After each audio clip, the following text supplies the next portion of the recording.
Hello everyone! This is a little bit of a more informal review. Usually I like to take my time and be a little bit meticulous about it, but for these we're kind of just gonna blast through them. So these are all Golden Archive figures. It's D&D stuff. I've never played D&D. Seems like a good time. I did really like the Honor Among Thieves movie, and I play a lot of video game RPGs, so I'm in the same sphere. I'm sphere buddies with Dungeons & Dragons. We found these at Ollie's, and if you guys don't know, Ollie's is like an outlet sort of store. So for excess product and things that don't sell, stores will offload the extras to Ollie's at a very discounted price. So I think all these were in the $30 range when they first came out. At Ollie's, they were only $10. So instead of spending $30 on each one individually, all three together cost $30. I wanted a Displacer beast, but I didn't really want to spend $30 on it. I already have an Owlbear, but I don't have the brown one. And then there is Drizzt, who is just a cool fantasy guy. I think I'm most excited about the Displacer beast, even though it's a strange concept. It's basically just a Black Panther with tentacles and extra limbs. I mean, I'm here for it, but it's basically just a freaky Black Panther. Am I right? Am I wrong? I don't know. So I'm going to stop talking and start opening.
Alright, so usually these are not figures that I would have wanted for $30 each. Maybe the Displacer Beast. And the Owlbear, like I said, I already have the Snowy Owl version. I don't have any particular attachment to Drizzt, and I have a lot of Mythic Legions, so I'm pretty good on fantasy characters already. But it was a good deal for all these. So the Owlbear, I will say, was missing one of its components. It's supposed to come with extra paws, flat paws, so you can place all the limbs on the ground. I looked all over, I looked in the packaging, I looked to see if any had spilled out. They just weren't in there. They came with the other Owlbear I have, but not this one. But since I got this one at such a discount, I'm not too broken up about it. And also, there's no returns at Ollie's, so Drizzt is a pretty typical Hasbro figure. Kind of bare on the paint. There's some really nice accents here, but I think he could definitely do with a touch-up. I'm sure there are people who have added some more paint to this armor, because this reddish, like clay brown, is just kind of dull, as is the gray. I think he would look really good with some added paint. I mean, the face sculpt looks good. There's a lot of paint on the face. He's got gray skin, but there's a beautiful, like, purple blush in his cheeks. His lips are just lovely. Soulful eyes. Even his hair has a little bit of paint applied. Not much, because it's mostly stark white. He comes with these two swords. I'm sure there's some relevance to them, but I don't know anything about Drizzt. So I am not sure why he has two swords or what they do. Like, are they Witcher swords? Like, one kills monsters and one kills humans? I don't know. He'll also come with this cloak. I gotta say, Drizzt is making some interesting clothing choices. He really likes the earthy colors, huh? In addition, he comes with this magic effect, I guess, for the swords. You just slip it on. Shing. And some kind of beautiful stone A stone of great power, I assume. But if you look beyond him being a named character, he's just a cool fantasy guy to have. He's just a fantasy guy. The Displacer Beast is my favorite, but it is also very frustrating. First of all, its tentacles are so unwieldy. There's no graceful way for me to fit this thing into frame. Not only are they unwieldy, but they're also weirdly heavy.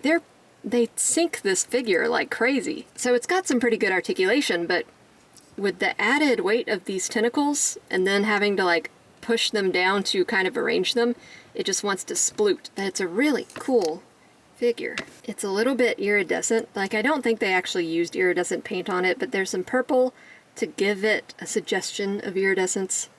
Or some purple, like, scratches, maybe, or veins, or something like that. It's very glossy. Very intense face. The jaw's articulated, which is nice. Yeah, a lot of articulation on this thing, which is cool because it's a weird creature with a lot of limbs. Articulated tail, which is always a plus, and each of the limbs has articulation. But it is difficult to put it in a pose and have it stay there, just because these are so heavy. The tentacles are also on ratcheted joints.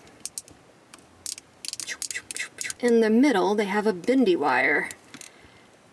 The bendy wire is nice, but when you pose the bendy wire, it's more like just a suggestion of where you want the tentacle to be, because it doesn't really bend that easily. They really just want to be in a straight line. It adds so much weight on the front half of this creature, and the back half is just like kind of tilting up. But yeah, some good articulation on this guy.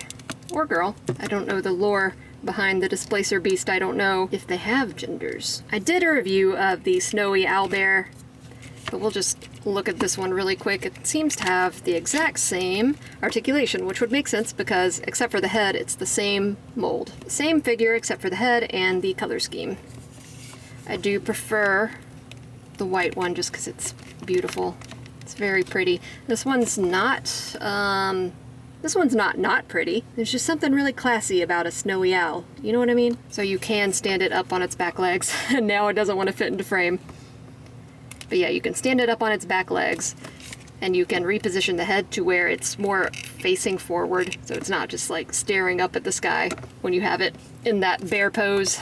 Yeah, I'm a fan of these owlbears. So yeah, not a bad haul at all. If you guys ever find yourselves near an Ollie's, I would suggest just taking a look at the toys.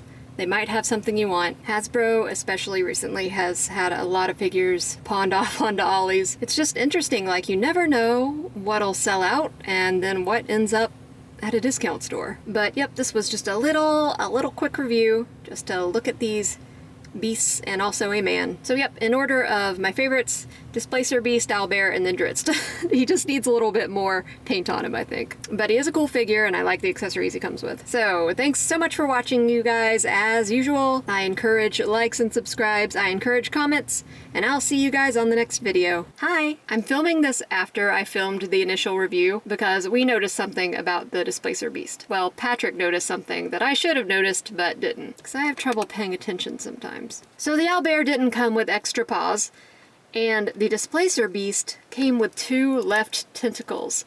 So they're supposed to be labeled left and right. These are both labeled left. So I got 2 of the same little tentacles to plug in. I'm not sure how much of a difference that makes. It would explain a little bit of the awkward positioning. It's hard to tell, but the tentacles kind of want to run into each other a little bit, and it's weird positioning them. It's just, something's off. The vibes are off.